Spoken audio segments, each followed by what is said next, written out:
Hi hello అందరికీ నమస్కారం. Welcome back to Madhurimalu. ఇంకా ఎవరైనా మన ఛానల్ని సబ్స్క్రైబ్ చేసుకొని ఉండకపోతే ప్లీజ్ ఇప్పుడే సబ్స్క్రైబ్ చేసుకోండి.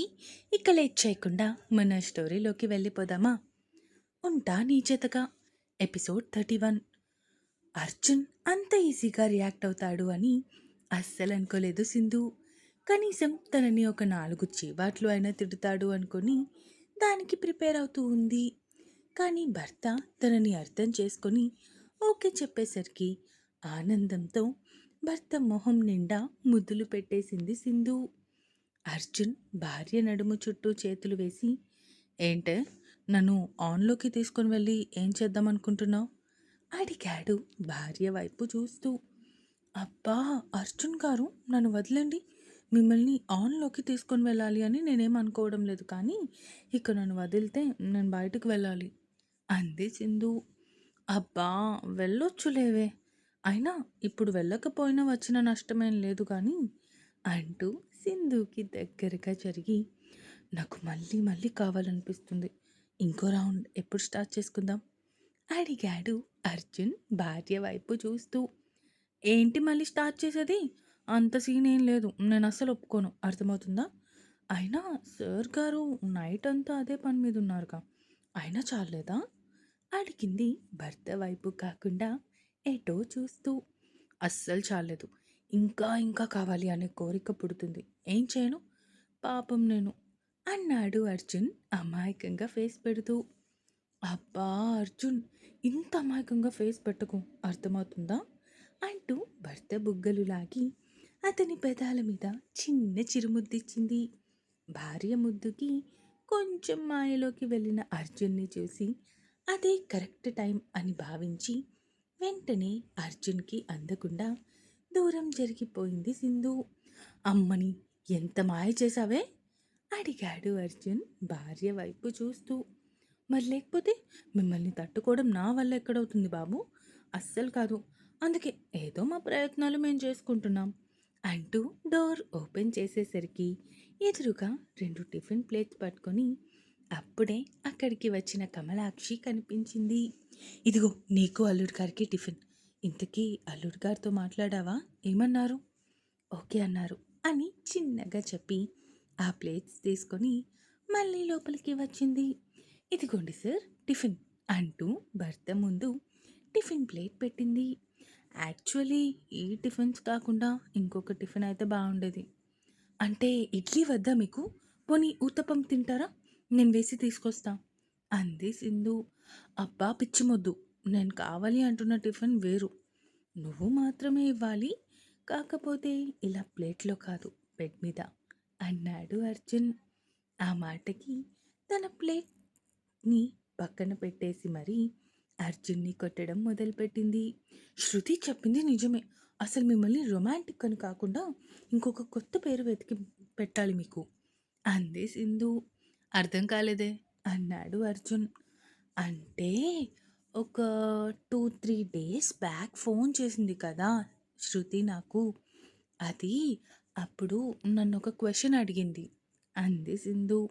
అవునా, ఏంటది అడిగాడు అర్జున్ భార్యని తన ఒడిలో కూర్చోబెట్టుకుంటూ. అంటే మీ ఆయన రొమాంటిక్కా అన్రొమాంటిక్కా అని అడిగింది అంది సింధు అర్జున్ చేతి వేళ్ళని తన చేతి వేళ్ళతో లాక్ చేస్తూ. ఓకే, మరి అమ్మాయి గారు ఏం సమాధానం చెప్పారు అడిగాడు అర్జున్ భార్య వైపు అల్లరిగా చూస్తూ. సింధు అర్జున్కి అభిముఖంగా తిరిగి అతని కళ్ళని తన చేతులతో మూసేసింది. అబ్బా ముందేం చెప్పావో చెప్పవే. ఏం చెప్తారు, మీరు రొమాంటిక్ కదా, అదే చెప్పా. అయితే ఇప్పుడేమైంది? నిన్న నైట్ అది ఏడిపించింది అర్జున్. అబ్బో ఏమని? అన్నీ నేను చెప్పలేను బాబు అంటూ విడిపించుకోవాలి అని చూసింది. కానీ అర్జున్ మాత్రం భార్యని ఏమాత్రం వదలకుండా వెనక నుంచి తనని గట్టిగా హక్ చేసుకొని తనలో పొదుముకుంటూ ముందర ఉన్న ఇడ్లీ ప్లేట్ చేతిలోకి తీసుకున్నాడు. ఓయ్ టిఫిన్ తింటున్నారు కదా, నన్ను వదలండి, మీరు హాయిగా తినొచ్చు అంది సింధు భర్త వైపు చూస్తూ. అబ్బా నాకు ఇలాగే తినాలనుంది అంటూ ప్లేట్ పట్టుకొని తను తింటూ భార్యకి కూడా తినిపిస్తూ ఉన్నాడు అర్జున్. అలా వీళ్ళ ప్రేమ సాగరంలో మునిగి తేలుతూ 3 రోజులు గడిపేశారు. ఇక 4వ రోజు రాహుల్ నర్మదా గోల చేయడంతో ఇక అందరినీ తీసుకొని బయటికి వెళ్ళాలి అనుకున్నాడు. కానీ కమలాక్షికి, రంగయ్యకి కుదరదు అని చెప్పడంతో ఇక భార్యను రాహుల్, శ్వేత ఇంకా నర్మదాని తీసుకొని బయటికి వెళ్ళాడు అర్జున్. ఇక మంగళవారం కూడా అలా గడిచిపోయింది. నెక్స్ట్ డే ఉదయమే అర్జున్ వాళ్ళు వెళ్ళిపోతున్నారు అని బాధగా ఫీల్ అయ్యి ఏడ్చేశారు రాహుల్ ఇంకా నర్మదా ఇద్దరు. అరే, ఇప్పుడు ఎందుకు ఏడుస్తున్నారు ఇద్దరు? మీకు హాలిడేస్ ఇస్తారు కదా నెక్స్ట్ మంత్, అప్పుడు మీరు అక్కడికి వచ్చేయండి, సరేనా? అక్కడే 1 మంత్ ఉండొచ్చు, మళ్ళీ మీకు స్కూల్ స్టార్ట్ అయ్యే వరకు అన్నాడు అర్జున్. ఆ మాటకి ఇద్దరు అర్జున్ వైపు చూశారు. నా మాటలు నమ్మడం లేదా ఇద్దరు? సరే, మీకు ఎప్పుడైతే స్కూల్ హాలిడేస్ ఇస్తున్నారో అప్పుడు మీరు నాకు ఫోన్ చేయండి, నేను వెంటనే వెహికల్ పంపిస్తాను, ఓకేనా?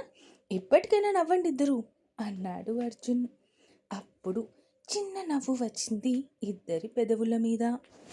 ఇక అర్జున్, సింధు ఇద్దరు హైదరాబాద్లో వాళ్ళ కోసం కొన్న గిఫ్ట్స్ అందరికీ ఇచ్చారు. ఆ రోజు నైట్ డిన్నర్ తినేసి ఎవరి రూమ్స్లోకి వాళ్ళు వెళ్ళిపోయారు. హలో అమ్మ, చెప్పు, రేపు ఉదయం స్టార్ట్ అవుతున్నాం అన్నాడు అర్జున్. అలాగే నాన్న, జాగ్రత్తగా రండి, సరేనా? అన్నట్టు ఇంకొక విషయం చెప్పడం మర్చిపోయాను. అది అన్నయ్యకి ట్రీట్మెంట్ అయిపోయింది, ఈరోజే ఇంటికొచ్చాడు. స్పందన వాళ్ళ ఇంటికి వెళ్ళిపోయింది. ఇక నువ్వు, సింధు కూడా ఇక్కడికి వచ్చేయండి అంది జగదీశ్వరీదేవి. అలాగే అమ్మ, నిజంగానా? ఓకే అన్నాడు అర్జున్ నవ్వుతూ. ఏంటి, మా శ్రీవారు చాలా హ్యాపీగా ఉన్నట్టున్నారు. అబ్బా సింధు, మామూలు హ్యాపీనెస్ కాదు.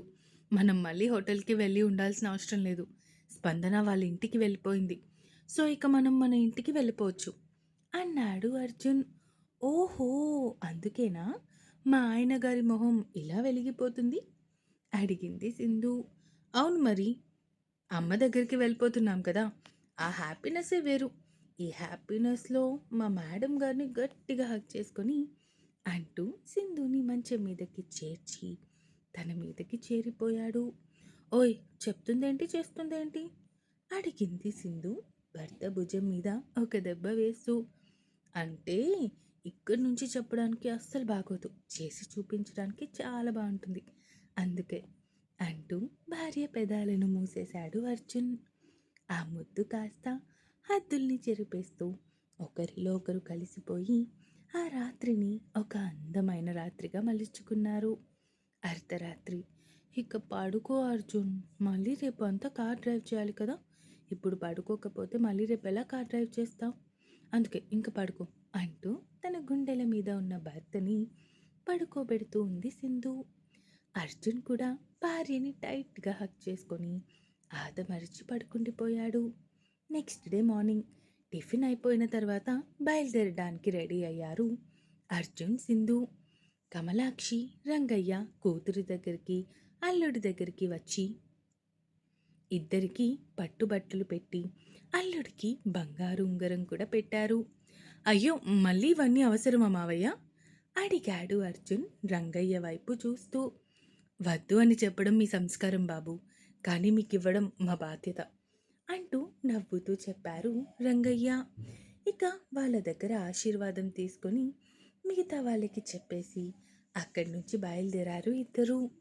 సింధుకి బాధగా ఉన్నా కూడా తప్పదు కాబట్టి భర్తతో కలిసి వెళ్ళిపోయింది కారులో. ఏంటి అమ్మాయి గారు, బాధపడుతున్నట్టున్నారు? అస్సలేం బాధపడకు, మంత్లీ వన్స్ అలా ఇక్కడికి వద్దాం, ఓకేనా అన్నాడు అర్జున్. ఓకే అర్జున్ గారు అంది సింధు. ఓయ్, ఇక్కడ మన ఇద్దరమే కదా ఉన్నాం, మళ్ళీ గార్లు బూర్లు ఎందుకు, నన్ను అర్జున్ అని పిలువు, నాకు నచ్చినట్టు పిలుస్తా. అర్జున్ గారు, అర్జున్ గారు, అర్జున్ గారు, ఇంకా ఎక్కువ చేస్తే అంకుల్ అని పిలవాల్సి వస్తుంది అంది సింధు నవ్వుకుంటూ. చా, ఈ అంకుల్తోనే లైఫ్ని పంచుకుంటున్నావు, అది మర్చిపోకు అన్నాడు అర్జున్ ఇంటెన్స్ లుక్స్తో భార్య వైపు చూస్తూ. ఏం చేస్తాం మరి, మనసిచ్చిన తర్వాత తప్పదు కదా సార్ అంది సింధు. రాక్షసి, బాగా మాటల్ని నేర్చావే అన్నాడు అర్జున్ నవ్వుతూ. అర్జున్ భుజం మీద తల పెట్టుకొని భర్తతో మాట్లాడుతూ ఉంది. అర్జున్ కూడా భార్యతో మాట్లాడుతూ అలా రాత్రికి ఇంటికి చేరుకున్నారు. అమ్మా అంటూ రాగానే జగదీశ్వరి దేవిని హగ్ చేసుకున్నాడు అర్జున్. ఎలా ఉన్నావు కన్నా?